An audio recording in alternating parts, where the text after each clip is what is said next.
Hi everyone, I'm Leanne Little and I am all about stories. I write them, I watch them, I read them, anything with a story. It's amazing. I especially love sharing them with everybody I know, so what better way is there than to start with the classics? They are amazing, they're classics for a reason, right? While you're listening, please don't forget to hit up all those fancy buttons, like, subscribe, follow, share, whatever you need to do and whatever button you see. But most importantly, don't be afraid to reach out. I would love to connect with you. So leave as many comments as you would like, or you can head over to my website, leannelittle.com, to message me directly. So we left off of the Count of Monte Cristo with chapter 13, and basically the last little bit of that chapter was a recap of characters we had met before and that we haven't heard from in a little while. So Danglars and Fernand, they're feeling quite guilty about what they did for Dantes. They're expecting him to come back and exact his vengeance. Mercedes is still grieving, and unfortunately, Dantes's father passed away, and Edmond's old boss, Monsieur Morel, paid off his funeral costs and any debts that he had. And Mercedes was actually there with Monsieur Dantes when he passed. So, that was really nice. At least he wasn't completely alone in that. So now we're going to move on to chapter 14, The Two Prisoners. A year after Louis' restoration, a visit was made by the Inspector General of Prisons. Dantes in his cell heard the noise of preparation. Sounds that at the depth where he lay would have been inaudible to any but the ear of a prisoner, who could hear the splash of the drop of water that every hour fell from the roof of his dungeon. He guessed something uncommon was passing among the living, but he had so long ceased to have any intercourse with the world that he looked upon himself as dead. The inspector visited, one after another, the cells and dungeons of several of the prisoners whose good behavior or stupidity recommended them to the clemency of the government. He inquired how they were fed, and if they had any requests to make. The universal response was that the fare was detestable and that they wanted to be set free. The inspector asked if they had anything else to ask for. They shook their heads. What could they desire beyond their liberty? The inspector turned smilingly to the governor. I do not know what reason government can assign for these useless visits. When you see one prisoner, you see all. Always the same thing, ill-fed and innocent. Are there any others? Yes, the dangerous and mad prisoners are in the dungeons. Let us visit them, said the inspector with an air of fatigue. We must play the farce to the end. Let us see the dungeons. Let us first send for 2 soldiers, said the governor. The prisoners sometimes, through mere uneasiness of life, and in order to be sentenced to death, commit acts of useless violence, and you might fall a victim. Take all needful precautions, replied the inspector. 2 soldiers were accordingly sent for, and the inspector descended a stairway, so foul, so humid, so dark, as to be loathsome to sight, smell, and respiration. Oh, cried the inspector, who can live here? A most dangerous conspirator, a man we are ordered to keep the most strict watch over, as he is daring and resolute. He is alone? Certainly. How long has he been there? Nearly a year. Was he placed here when he first arrived? No, not until he attempted to kill the turnkey who took his food to him. To kill the turnkey? Yes, the very one who is lighting for us. Is it not true, Antoine? Asked the governor. True enough, he wanted to kill me, returned the turnkey. He must be mad, said the inspector. He is worse than that. He is a devil, returned the turnkey. Shall I complain of him? Demanded the inspector. Oh, no, it's useless. Besides, he is almost mad now, and in another year he will be quite so. So much the better for him. He will suffer less, said the inspector. He was, as this remark shows, a man full of philanthropy, and in every way fit for his office. You are right, sir, replied the governor, and this remark proves that you have deeply considered the subject. Now we have in a dungeon about 20 feet distance, and to which you descend by another stair, an old abbé, formerly leader of a party in Italy, who has been here since 1811, and in 1813 he went mad, and the change is astonishing. He used to weep. Now he laughs. He grew thin. He now grows fat. You had better see him, for his madness is amusing." "I will see them both," returned the inspector. "I must conscientiously perform my duty." This was the inspector's first visit. He wished to display his authority. "Let us visit this one first," added he. "By all means," replied the governor, and he signed to the turnkey to open the door. At the sound of the key turning in the lock and the creaking of the hinges, Dantès, who was crouched in a corner of the dungeon, whence he could see the ray of light that came through a narrow iron grating above, raised his head. Seeing a stranger escorted by 2 turnkeys holding torches and accompanied by 2 soldiers, and to whom the governor spoke barehanded, Dantès, who guessed the truth, and that the moment to address himself to the superior authorities was come, sprang forward with clasped hands. The soldiers interposed their bayonets, for they thought he was about to attack the inspector, and the latter recoiled 2 or 3 steps. Dantès saw that he was looked upon as dangerous. Then, infusing all the humility he possessed into his eyes and voice, he addressed the inspector and sought to inspire him with pity. The inspector listened attentively, then, turning to the governor, observed, "He will become religious. He's already more gentle. He's afraid and retreated before the bayonets. Madmen are not afraid of anything. I made some curious observations on this at Charenton." Then, turning to the prisoner, "What is it you want?" said he. "I want to know what crime I have committed, to be tried, and if I am guilty, to be shot, if innocent, to be set at liberty." "Are you well fed?" said the inspector. "I believe so. I don't know. It's of no consequence. What matters really, not only to me, but to officers of justice and the king, is that an innocent man should languish in prison, the victim of an infamous denunciation, to die here cursing his executioners." "You are very humble today," remarked the governor. "You are not so always. The other day, for instance, when you tried to kill the turnkey." "It is true, sir, and I beg his pardon, for he has always been very good to me, but I was mad." "And you are not so any longer?" "No. Captivity has subdued me. I have been here so long." "So long? When were you arrested, then?" asked the inspector. "The 28th of February, 1815, at 2:30 in the afternoon." "Today is the 30th of July, 1816. Why, it is but 17 months." "Only 17 months?" replied Dantès. "Oh, you do not know what is 17 months in prison.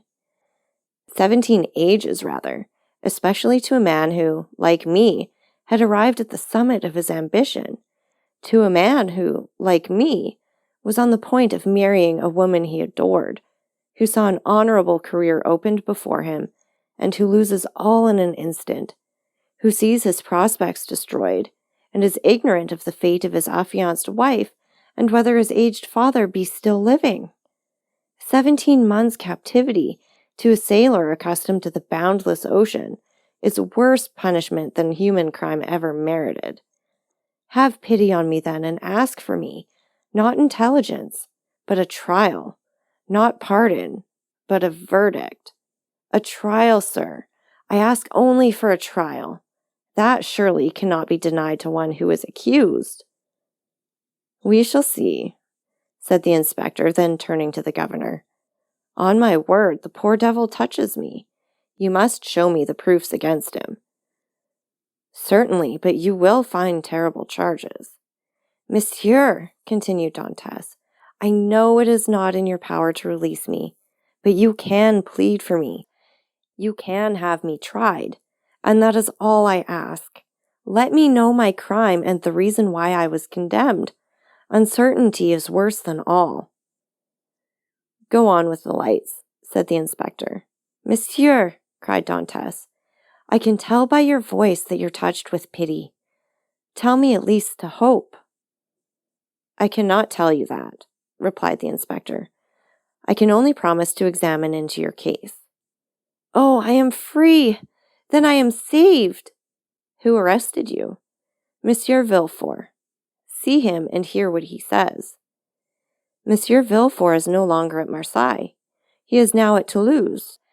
I am no longer surprised at my detention, murmured Dantès, since my only protector is removed. Had Monsieur de Villefort any cause of personal dislike to you? None. On the contrary, he was very kind to me. I can then rely on the notes he has left concerning you? Entirely. That is well. Wait patiently, then. Dantès fell on his knees and prayed earnestly. The door closed, but this time a fresh inmate was left with Dantès. Hope. Will you see the register at once? Asked the governor, or proceed to the other cell? Let us visit them all, said the inspector. If I once went up those stairs, I should never have the courage to come down again. This one is not like the other, and his madness is less affecting than this one's display of reason. What is his folly? He fancies he possesses an immense treasure. The first year he offered government 1,000,000 francs for his release. The second, 2. The third, 3, and so on progressively. He is now in his 5th year of captivity. He will ask to speak to you in private and offer you 5,000,000.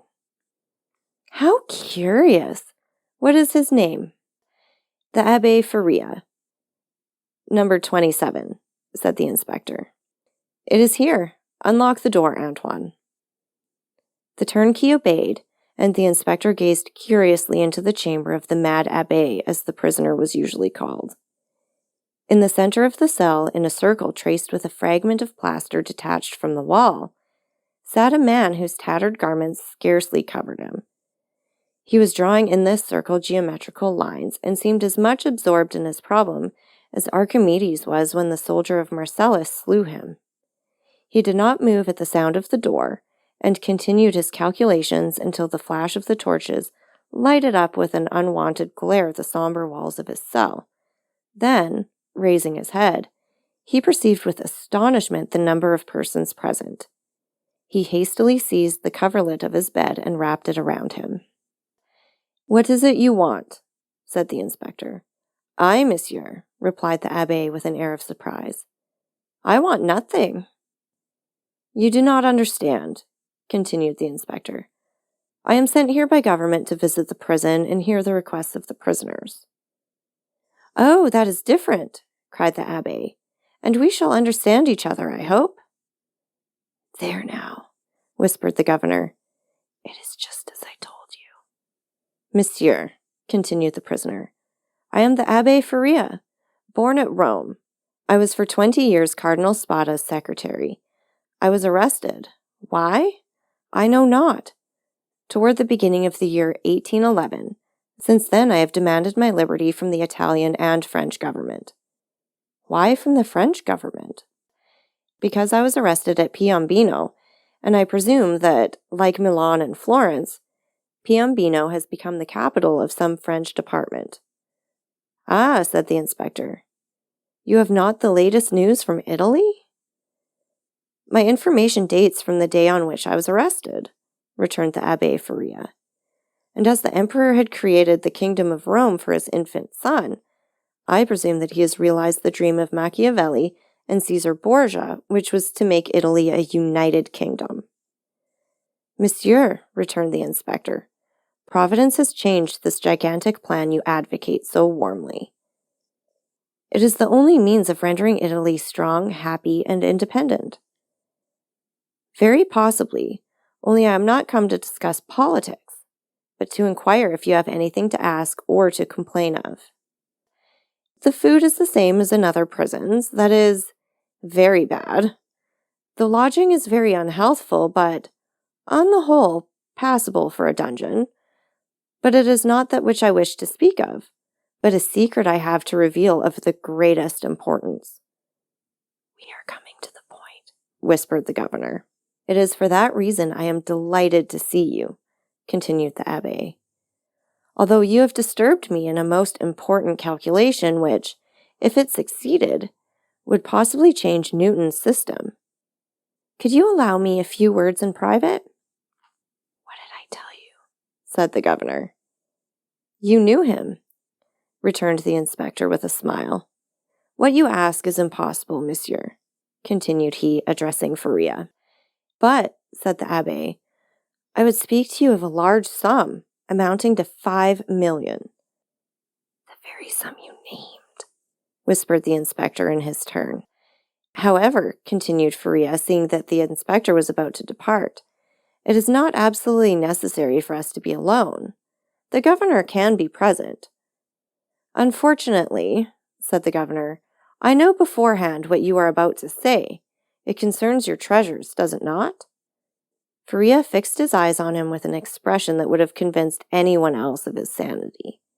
"Of course," said he. "Of what else should I speak?" "Mr. Inspector," continued the governor, "I can tell you the story as well as he, for it has been dinned in my ears for the last 4 or 5 years."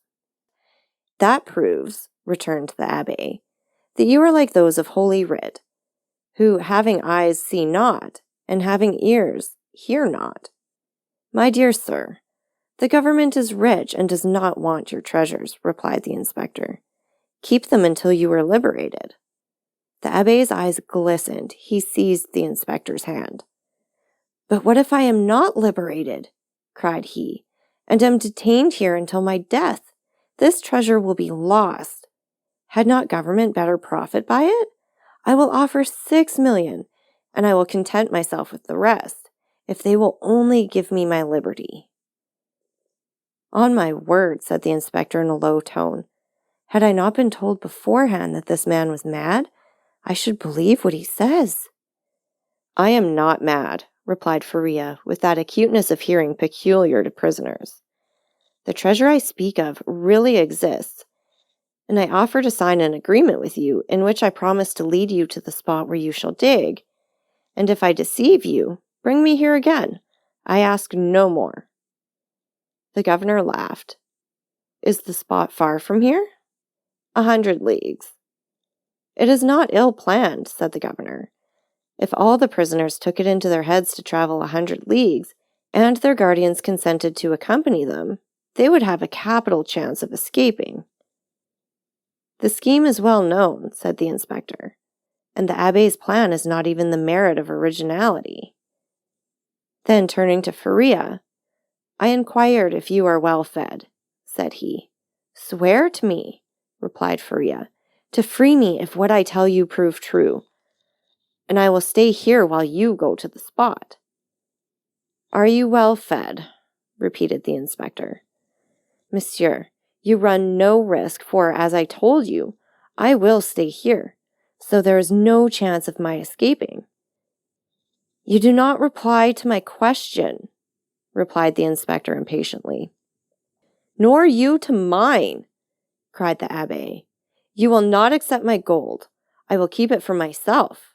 You refuse me my liberty. God will give it to me."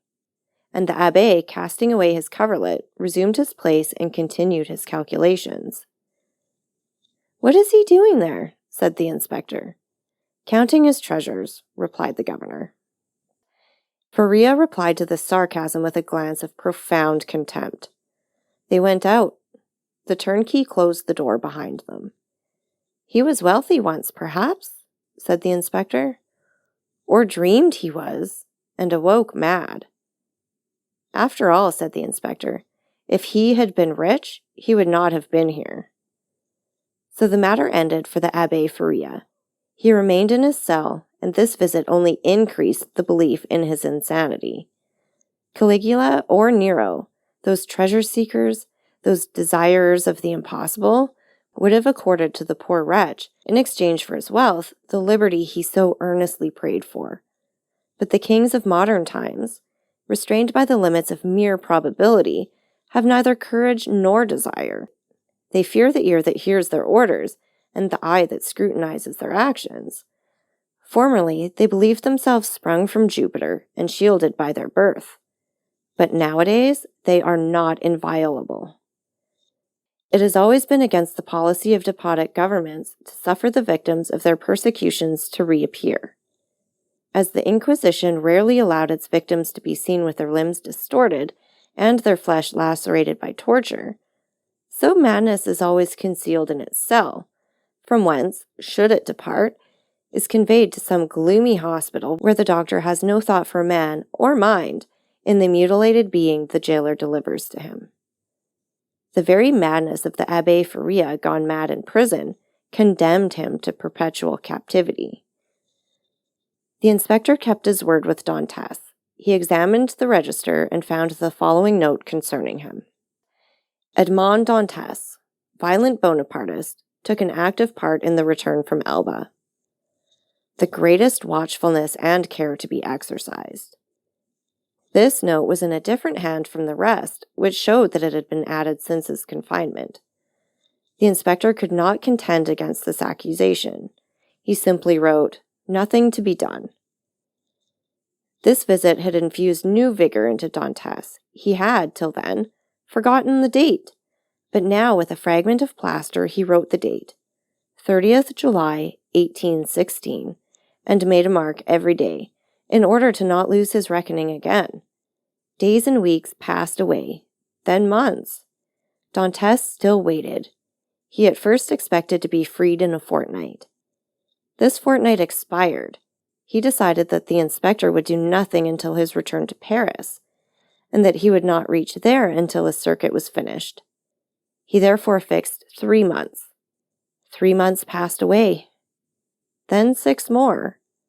Finally, 10 months and a half had gone by, and no favorable change had taken place, and Dantes began to fancy the inspector's visit but a dream, an illusion of the brain. At the expiration of a year, the governor was transferred. He had obtained charge of the fortress at Ham. He took with him several of his subordinates, and amongst them, Dantes's jailer. A new governor arrived. It would have been too tedious to acquire the names of the prisoners. He learned all their numbers instead.